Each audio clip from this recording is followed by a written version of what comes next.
2nd of May 2023 is the World Asthma Day.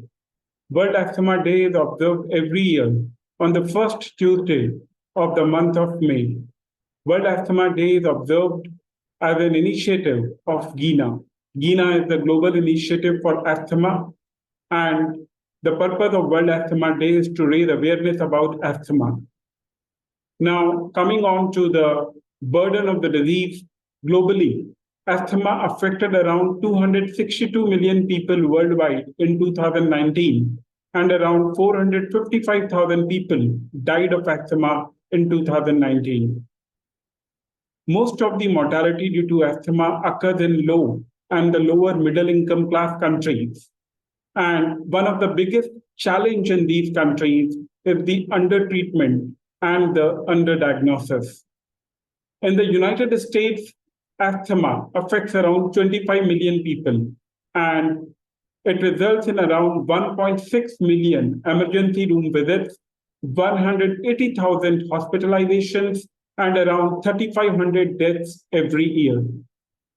Now, considering that the United States has a population which is slightly less than 5% of the global population, we see here that of the overall cases of asthma reported worldwide, more than 10% of the cases, or close to 10% of the cases, are from the United States. This is because of the good healthcare system, because of which the cases are getting diagnosed. And similarly, if we look at the number of people dying due to asthma, less than 1% of the people of all the deaths which occur worldwide, less than 1% of these deaths due to asthma, they occur in the United States. Again, if we see in terms of prevalence, it is almost 10%, but in terms of mortality, it is only 1%, again, because of the good healthcare system in the United States.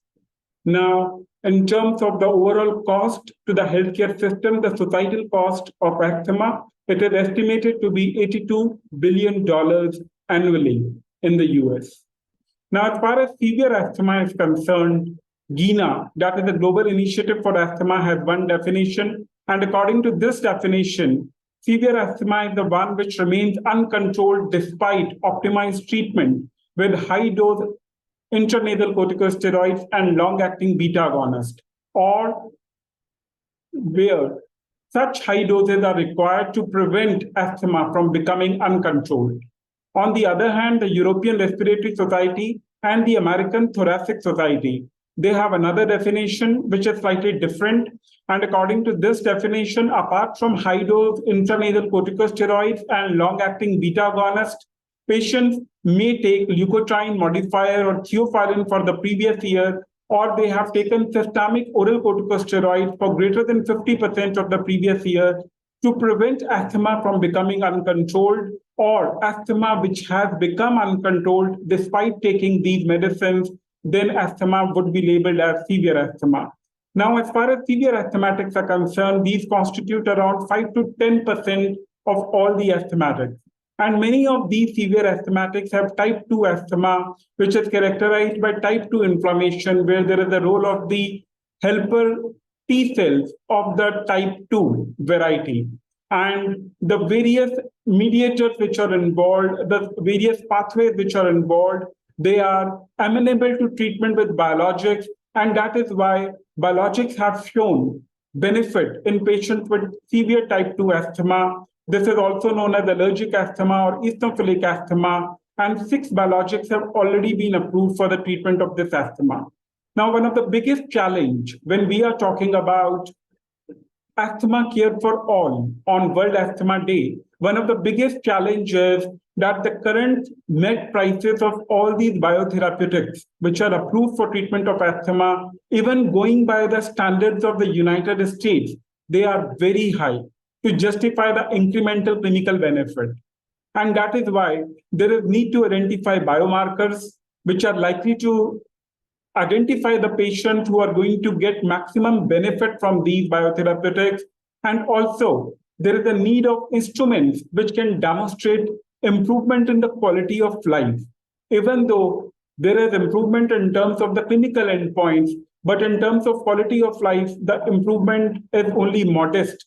And that is one of the reasons why the benefit which is being shown by these agents is not matching up to the cost at which these are currently priced.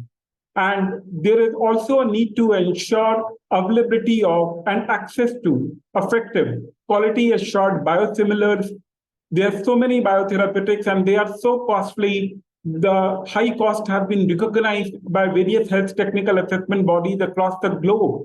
And there is a dire need to reduce this cost, and therefore, the biosimilars can play an important role in making these effective options cost effective. So the story of biotherapeutics in severe asthma started in 2003. It was in this year that the first monoclonal antibody for the treatment of asthma, which is omalizumab or Xolair, was approved. This antibody is indicated for moderate to severe asthma and it targets IgE. Apart from this antibody, 5 more monoclonal antibodies have been approved for the treatment of severe asthma during the last 20 years. Only one of these, Dupixent or dupilumab, is indicated for moderate to severe asthma, while rest of them are indicated only for severe asthma. Now, as far as dupilumab is concerned, it targets IL-4 R alpha. On the other hand, there are three monoclonal antibodies which target IL-5. Two of them, Nucala or mepolizumab, and Cinque or Restizumab, both of them, they target IL-5. On the other hand, Fasenra or benralizumab targets IL-5 receptor alpha.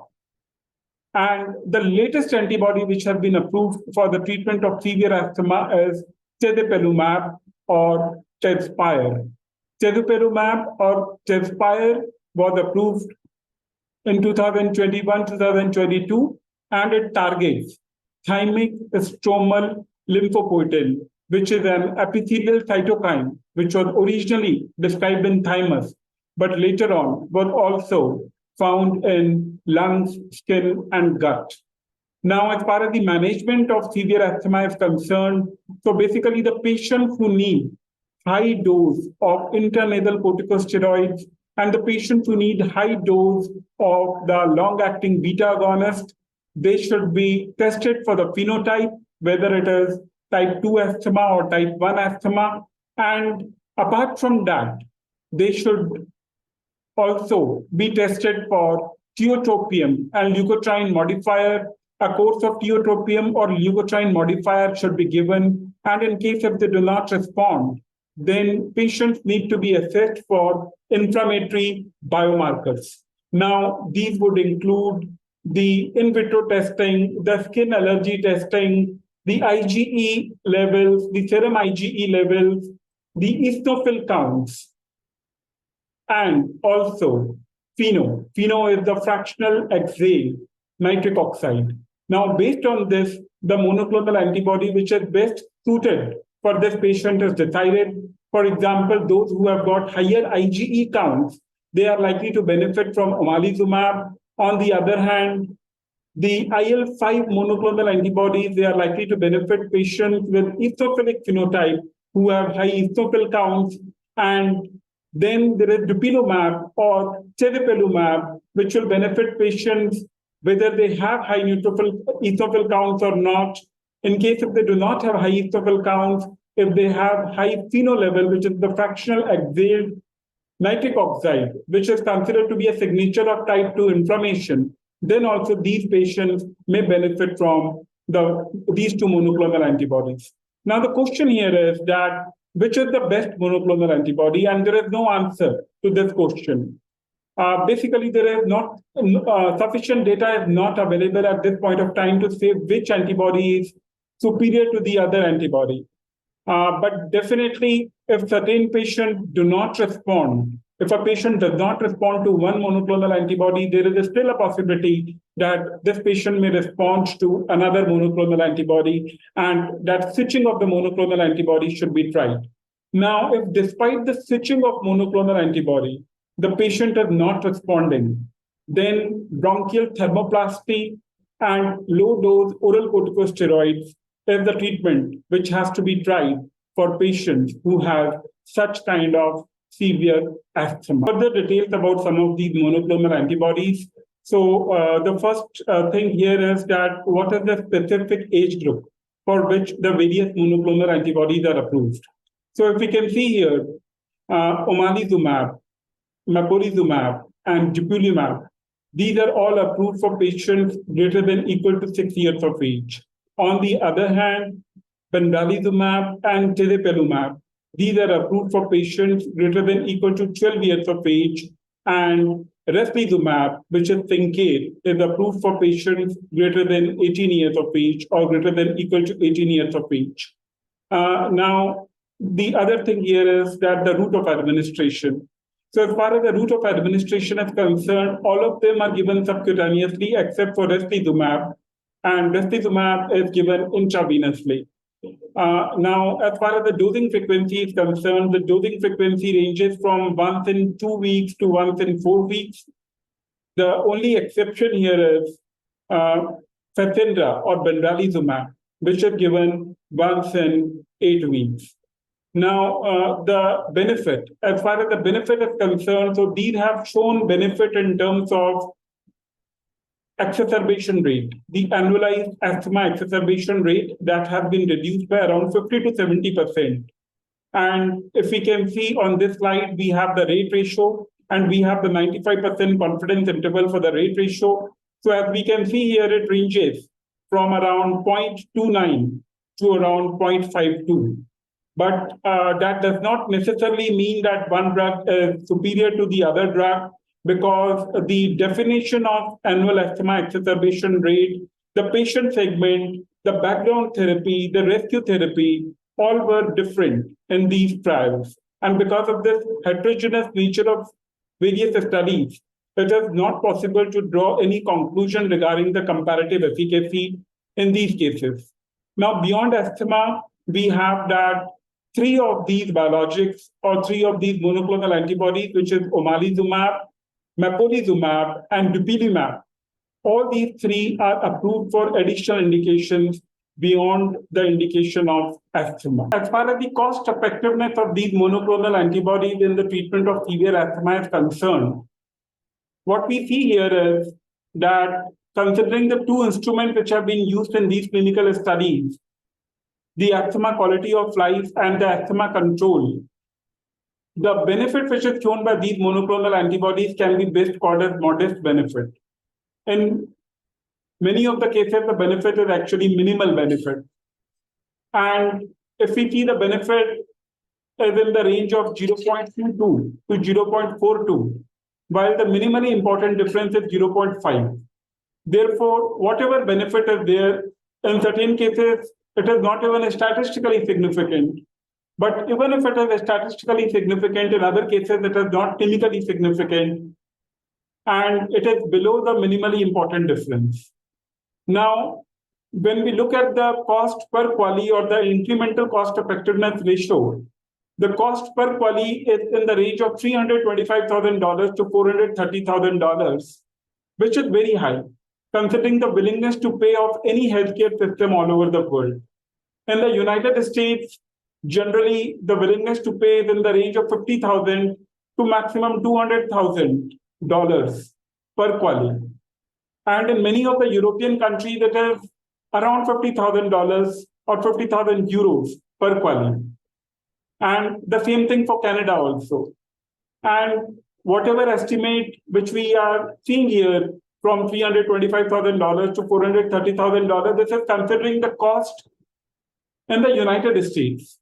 Many of the other healthcare systems, including the European healthcare systems, the cost of management of severe asthma, including the exacerbations, is significantly lower, which basically means that the cost per quali would be higher, would be even higher in these countries. So overall, what we see here is that with the current pricing, and what we can see here is the annual price, which is somewhere in the range of $25,000 to $30,000, with the current pricing, which is perhaps one of the lowest pricing among all the monoclonal antibodies. When we consider the annual cost of treatment among all the monoclonal antibodies, this is already one of the lowest. And even with this pricing, the cost per quali or the incremental cost effectiveness ratio is something which is not acceptable. So this basically means that there is a need to develop proper instruments where the actual benefit in terms of the quality of life can be demonstrated. And it is also important to identify the patients who will actually benefit from these monoclonal antibodies. It appears that the current population which has been enrolled in the clinical studies does not reflect the most optimal population to demonstrate the benefit, even though the benefit is clinically significant.